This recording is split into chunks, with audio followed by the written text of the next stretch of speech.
வணக்கம். நாம ஒவ்வொரு நாளும் பல்வேறு ஆளுமைகளை சந்தித்திருக்கிறோம். இன்னைக்கு வழக்கத்துக்கு மாறா எங்க அப்பாவை நான் முறை இன்டர்வியூ பண்ண போறேன். ஏன்னா நீ உலகம் பூரா நிறைய இடங்களுக்கு நான் போயிருக்கிறேன், பல ஆளுமைகளை சந்திச்சிருக்கிறேன்.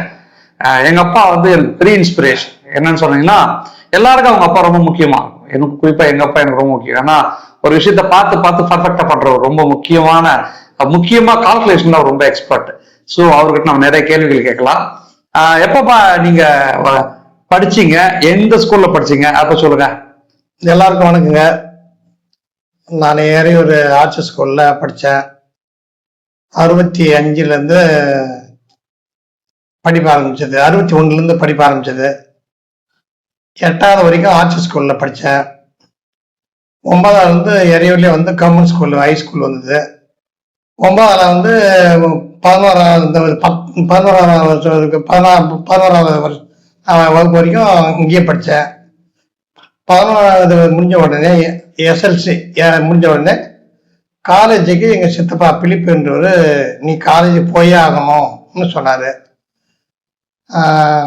ஹைஸ்கூலில் அப்போல்லாம் விருப்ப பாடம் கணக்கு, விருப்ப பாடம் பௌதிகம், விருப்ப பாடம் ஹிஸ்ட்ரி அப்படிலாம் இருந்தது. அப்போ நான் விருப்ப பாடம், அதான் எலெக்டிவ் மேத்ஸ் அந்த சப்ஜெக்ட் எடுத்து அவனை படித்தேன். கணக்கு கொஞ்சம் எறையூர்லயே படித்தேன். எறையூர் கவர்மெண்ட் ஸ்கூல் அந்த பாடம் இருந்துச்சு. அப்பெல்லாம் விருப்ப பாடம்னு ஒரு இது சப்ஜெக்ட் இருந்தது. விருப்ப படம் ஒன்று எடுத்துக்கலாம். என்ன இதோ நான் படிச்சது எலெக்டிவ் மேத்ஸ், எலக்ட்ரோ மேக்ஸ், விருப்ப பாடம் கணக்கு. ஓகே. அந்த இதுல 100க்கு 100 மார்க் எடுத்தேன். அதுக்கெல்லாம் எனக்கு அந்த கணக்கு போறதுல கொஞ்சம் துல்லியமா ஓரளவு போடுவேன். அது பாட்டு எங்க படிப்பு முடிஞ்சோடனே 11ஆம் வகுப்பு முடிஞ்சோடனே எங்க சித்தப்பா பிலிப்புன்றவர் தான், நீ தம்பி நீ காலேஜ் போயாகணும்னு சொன்னாரு. அப்ப எங்க சித்தப்பா சொல்றதுக்கு அப்ப படிப்பு வைக்கிறதுக்கு எங்க அப்பாவால முடியல. எங்க அப்பா அந்த அளவுக்கு பொறுப்பு இல்லாத வகையில இருந்துட்டாரு. சித்தப்பா சொந்த முயற்சியில விருதாசலம் கவர்மெண்ட் ஆர்ட்ஸ் காலேஜில் என்னை சேர்த்தாரு. குழந்தைப்பர் ஆர்ட்ஸ் காலேஜில் சேர்த்தாரு. சேர்த்த பிற்பாடு அங்கே படிப்பு முடிச்சுது. அங்க என்ன படிச்சீங்க? அங்க பியூசி. ஆமா. எத்தனை வருஷம்? ஒரு வருஷம் தான். அவன் அதுக்கடுத்து டிகிரி போகணும். டிகிரி போறதுக்கு அப்பா செத்துட்டாரு. அப்பா இறந்துட்டாங்க, தாத்தா இறந்துட்டாங்க. இறந்துட்டாங்க. அதுக்கப்புறம் நான் டிகிரியை கண்டினியூ பண்ண முடியல. அதுக்கு அடுத்தபடி சரி நான் இங்கேருந்து பெங்களூர் போனேன். பெங்களூர்ல ஒரு இதுல வேலை செய்திருந்தேன். பெங்களூர்ல வேலை செய்து இருக்கும்போது என் மச்சான் கேஜி ரட்சகநாதன்றவர் அங்க ஒரு அழைப்பை கொடுத்து, நீ லயோலா காலேஜுக்கு வரணும், அங்க வேலை உனக்காக இருக்குது என்ன ஒரு அழைப்பை கொடுத்துருந்தாரு, தந்தி கொடுத்துருந்தாரு. அப்புறம் அங்க போனோம். லயோலா காலேஜில் ஹாஸ்டல்ல கிளீனர் வேலைக்கு போய் சேர்ந்தோம். எந்த வருஷம்? 1975 செப்டம்பர்ல சேர்றோம்.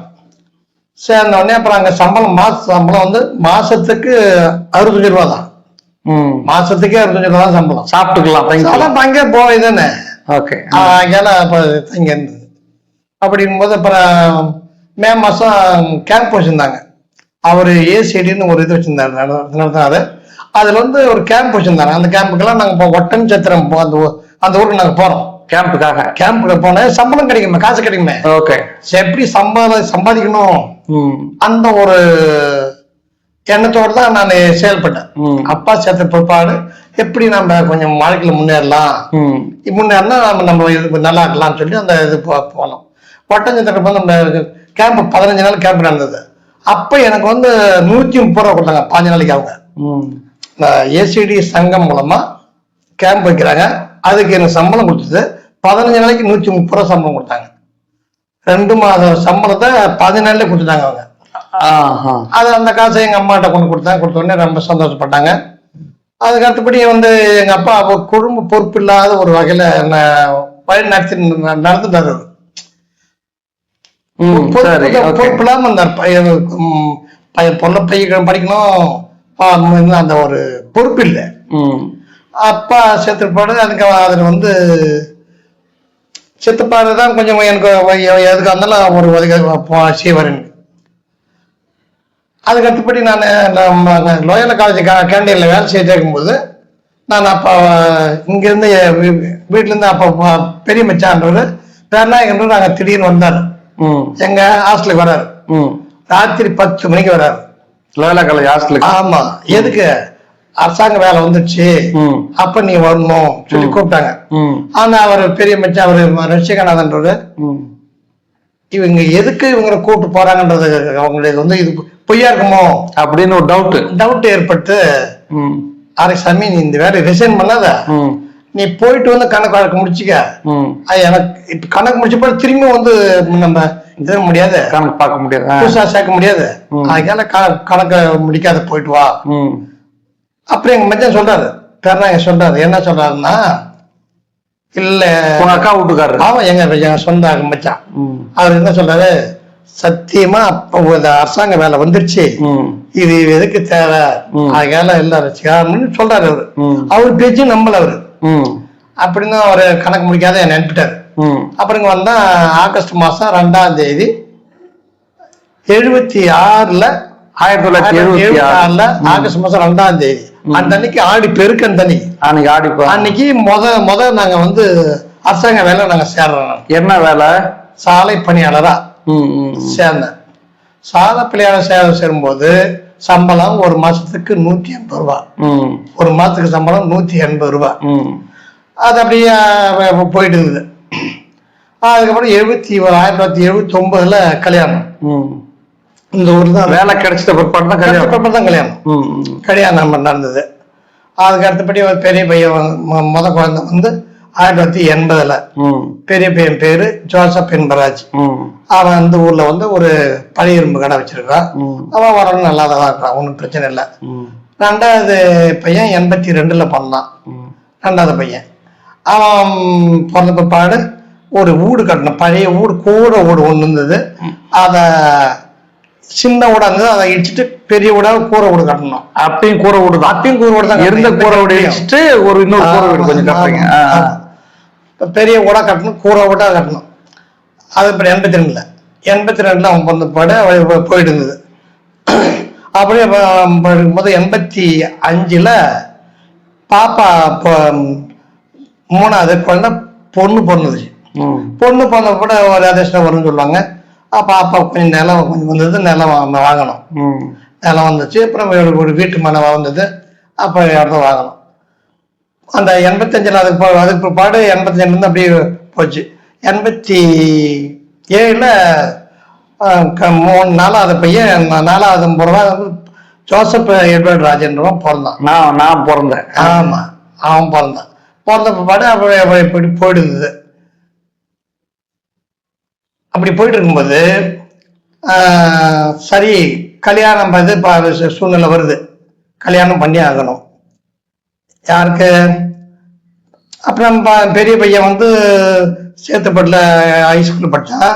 2வது பையன் திண்டிவனத்தில் ஹைஸ்கூல் படித்தான். அதுக்கப்புறம் அவங்க 2 பேரும் அங்கே படிச்சிருந்தாங்க. இவங்க வந்து லோக்கலில் படிச்சிருந்தாங்க, இவங்க 2 பேரும். அதுக்கப்புறம் கொஞ்சம் பண கஷ்டம், அதே ஒரு இடம் வாங்கிறதுனால கொஞ்சம் கொஞ்சம் கஷ்டம். அப்படின்னா எனக்கு பண கஷ்டத்துலேயும் ஒரு வீடு ஒன்று இடம் வாங்க வேண்டிய வேலை இருந்தது. அப்புறம் இடத்த பணங்கன்னு சேர்த்து இந்த இடத்த வாங்கணும். வாங்கிட்டு பையனுக்கு கல்யாணம், அந்த பொண்ணுக்கு முத கல்யாணம் அமைஞ்சது 2000. அந்த பொண்ணு வந்து மெட்ராஸில் கொடுத்தது. அது வந்து சொந்த ரத்த உறவு கிடையாது, எது மாப்பிள்ளை ரத்த உறவு கிடையாது. மெட்ராஸில் ஒரு இடத்துல ஒரு அந்தோனி மரியாதாசன்றவருக்கு கொடுத்தது. அவங்க குடும்பம் செட்டில் ஆச்சு, அங்கே மெட்ராஸ்ல இருக்காங்க. அதுக்கு ஒரு பொண்ணு ஒரு பையன். 2வது பெரிய பையனுக்கு பெரிய மகனுக்கு மேரேஜ் ஆச்சு. அவனுக்கும் வந்து ஒரு பொண்ணு ஒரு பையன் பெரிய பையனுக்கு. 3வது வந்து ஜோசப் மைக்கேல் ராஜேந்திரன் 2வது மகனுக்கு கல்யாணம் வந்து மெட்ராஸ் பொண்ணு. அது எந்த பொண்ணு கட்டந்தோ பொண்ணு கொடுத்ததோ வந்து ரத்த உறவுல யாருக்கும் கொடுக்கல, சொந்த ஊர்லயும் இல்லை, எல்லாருமே எல்லாம் வெளியூர்ல. 8/6/2005 3வது மகனுக்கு கல்யாணம். அதுக்கு அடுத்தபடி அவங்க 2 பேரும் பசங்க, பொண்ணு இல்லை. யாரு? 3வது பையனுக்கு 2 பசங்க தான், 2மே வந்து பசங்க, பொண்ணு இல்லை அவனுக்கு. அப்புறம் 3வது கடைசி பையன் ஜோசப் எட்வர்ட் ராஜன் ஒண்ணுக்கு கல்யாணம் 2019 கல்யாணம், மே 17. அப்ப அவனுக்கு ஒரு பொண்ணு 1 பையன் 1. பையன் வந்து இப்ப டெல்லியில வந்து வாத்தியாரா இருக்காரு.